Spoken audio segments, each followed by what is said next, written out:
That's perfect for James's state of mind at this point in the story. Like, he's so desperate. And he gets called Fart Face. I love that you guys kept Fart Face, by the way. Fart Face. Actually, also, I was asked during writing, like, so is the Fart Face line staying in? I'm like, I'm tripling down on it, actually.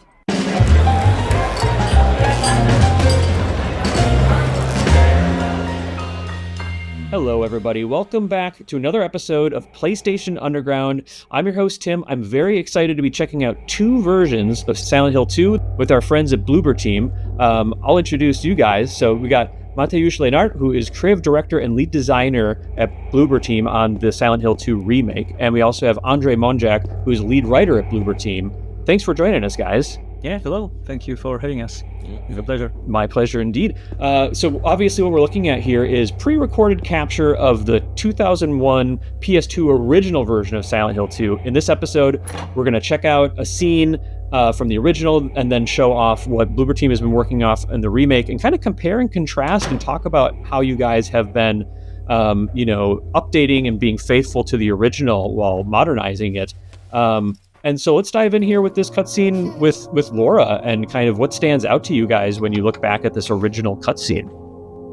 Yeah, there's definitely this feeling, like even before the cutscene, that you have this loading screen, which is like a very nice touch. And I remember that we were thinking about this topic a lot during the production because we knew that we want to have like the game seamless. Yeah. But in the original, it actually creates like this kind of feeling of uncertainty when you are entering the new room. The footprints. Yeah, exactly. So right now we need to have it seamless, and we set up the scene a little bit different. So we hear Laura actually before you are entering the cutscene, right? But the general, feeling of the room is quite the same, right? Like we needed to rearrange a little bit the environment here to fit into the modern, like possibilities that we have with the camera, with the shots, with close-ups, etc. But the general setup of the room is quite similar. Yeah. And also, just like from a purely narrative standpoint, I think, clearly the cutscene is like a lot of its aspects are of its time, but like one really needs to stress just how kind of meticulously woven the narrative in the original is. And it holds up tremendously. And I think like my general approach to, for example, doing rewrites for cutscenes, and this one included, was to, basically don't change stuff for the sake of changing. It's more about sort of preserving, those original beats, those original sort of character dynamics, and it's like really. There's one really has to sort of admire how kind of tight and dense with meaning those original scenes still are. I agree. I love, Silent Hill 2 and the series in general is known for having an amazing, like dream-like quality to it. And this cutscene to me, as a fan, really encapsulates that, where it just doesn't seem, it's like James is so trusting here. We're getting to know Laura better. But yeah, and then of course we're entering the room here. What do you guys think when you look back at the way that this boss is introduced before we get into the fight? What stood out to you back in the day when you were starting to remake it? What do you like about what you see here? Yeah, like the original one, like is obviously something that we were taking a close look, and like the tight, like the small space in the room was something that was very like into like Silent Hill 2 original game, right? Like every boss fight was you in this like very tight room, very small space, and you need to deal with these big monsters. It's something that obviously don't work that well in the third-person camera. Oh, there it is. Days. And obviously the second thing is it was like that was actually the big decision that should we introduce the monster before the cutscene ends? And at some point we just wanted to split those two things to focus more on Laura, on how they are talking to each other. Definitely. And we're jumping forward here now, just to be clear for everybody. Now we are looking at footage of 2024 Bloober Team remake of Silent Hill 2 and kind of comparing the same cutscene, but it's amazing new aesthetic and vibe. And well, the vibe's very much the same, but this is such a great example of what you guys are doing with the game. So talk us through what we're looking at here from a visual performance perspective, cinematic, whatever you think is interesting to talk about. Yeah. Definitely, I mean, current technology gives us certain possibilities, for example, to rely more on nuance in the performance, like small expressions, very sort of subtle, gestures and stuff. And that's definitely something we've made use of. And this very first moment between even James and Laura, when you can see her physically tense up when she hears her name and whatnot. And but then again, we still the main sort of objective was to still capture those original kind of dynamics and emotions. Yeah, I really love those small touches, like the facial expression is one thing, but the second thing, I remember that we had this moment when I think Luke Roberts almost hit the the setup on the motion capture scene, and then we saw that hey, it would be actually very nice if you can actually stumble on it, because it will create this kind of better pacing and flow for the It makes total sense for the character, because he's even himself taken aback by his outburst. Yeah. Oh, and it works so well here. And I also wanted to mention, we already, from watching the 2001 original, know that Laura's not totally to be trusted here.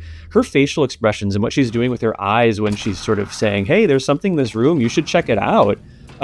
It's just such a striking change from the original Wall. Just such a great, way to convey her character and a kid sort of, maybe inventing something. And I've actually, I've heard comments, well, James gets fooled pretty easily, you could say, in this scene, and I did hear there were questions should we maybe make it a little bit more believable? But having given it some thought, I really thought that no, that's actually precisely that's perfect for James's state of mind at this point in the story. He's so desperate, and he gets called Fart Face. I love that you guys kept Fart Face, by the way. Fart Face. Actually, also, I was asked during writing, so is the Fart Face line staying in? I'm tripling down on it, actually. And, yeah, she does. But it makes sense to me, because it's a kid would be so proud of a name like that she wouldn't just drop it the one time. That's true. Okay, so we're about to switch back to the 2001 original here, and yeah, I wanted to note too that the introduction of the boss felt quite faithful to the original, but I think we're going to see an interesting contrast here with gameplay. So this is yours truly, trying my best here. Wanted to note for people watching, moving and shooting at this time in a survival horror game, still pretty cool innovation. But what do you guys think of when you see this original boss battle against two flesh lips? Oh, it brings very good memories. Yeah, it was intense. Yeah, exactly. And the atmosphere, this dark room, and the tone of the scene is something that we obviously knew we need to perceive that in the new version, but at the same time we couldn't just stay in that tight room anymore. But also just the creature design. I mean, for its time, it was just groundbreaking. It just didn't see monsters in survival horror games that really look like that. I remember thinking, what am I looking at when I first, confronted these things? At least, the Red Pyramid thing or Pyramid Head looked like a humanoid. This was just completely, almost imperceivable. And then, of course, here I've switched over to the shotgun for some more firepower, skipping melee for this fight. But, you think what I'd love to is, you think you're almost done here, Yeah, definitely. And, you're pointing out, very important things, right? About the tone, about, Andre mentioned about the design. And what's nice here, like you said, it's we are thinking that, yeah, that's it, right? We won. And what now? And then, it's pretty surprising. At least it was for me. And the reference to, I hope it was to this movie, obviously to Jacob's Ladder sequence. just after the boss fight. Yeah. That for me at least was very interesting when I was playing it for the first time. Well, I mean, there I got them sort of in a good position where I don't think they could get past the incapacitated flesh lips, but and then now we're looking at you hear the sirens, which gives me goosebumps still every single time, and this is sort of how the boss fight ends, which doesn't quite feel like a victory, which is very in keeping with Silent Hill 2. I think very few things in Silent Hill 2 feel particularly triumphant. Yeah. And I'm so excited. So this is sort of the last moment we'll be seeing of the 2001 original in this episode. And then, you guys, I'm super excited for us to be showing off your new take on the flesh lip boss battle here. So we're switching back here. And I wanted to note, I never noticed in the original that they swing down and are holding onto the ceiling with their hand, but you guys have taken that to another level. Talk about what's changed here. Obviously, a lot has. Oh, a lot has, and a lot needed to be changed, obviously, because like one thing was the first-person camera, the second thing was the scale of the room that we needed to change, and we also knew that we want to expand on the idea, right? So keeping the original design of the monster was like super crucial, right? We wanted to go as close as possible, but at the same time, we were just looking at this monster and we were thinking about like, okay, what can we do more, right? And if we have like those two spaces, the ceiling and the space when James is, we were thinking that okay, let's just move it dynamic, right? Let's just go up and down. Let's just create like this tension moment like during the fight, so you would not expect what is happening here. And what I personally really like with our version is that we split it into phases, like very obvious phases, and you are not expecting what will happen during this first phase in the future. Like you see that you are breaking this cage, you are kind of a little bit opening like the original design, and you already have like small parts of his arms trying to hit you, but I don't think like anyone would expect what will happen next, right? And it's also like it was very important for us to not rely only on rage weapons. We wanted to, if we have like this mechanic of melee. Oh my gosh! This is this moment. We're looking at this, and what you're saying, about being able to use melee weapons more effectively in here, whereas you saw the original was more about using ranged. But man, guys, talk about what you did here with this boss. Like it's completely different. Yeah, it is, and it was obviously something that we've been talking a lot. If we want to go that route to kind of change the design into some kind of a spider, obviously. Yes. But I think it is nice because we are keeping this idea throughout the entire game. I don't want to spoil anything more, but it's basically something that we wanted to introduce to it. Obviously, talking to original creators, etc. And I think it's pretty nice, and it can surprise even the log text. It looks so cool. The way even before the ceiling is wrecked and you see the ceiling tiles rippling as it's running through, and you're breaking apart the cage, which you think would be a good thing, but it turns it into this even more limber foe. And then here we go. James has succeeded for now.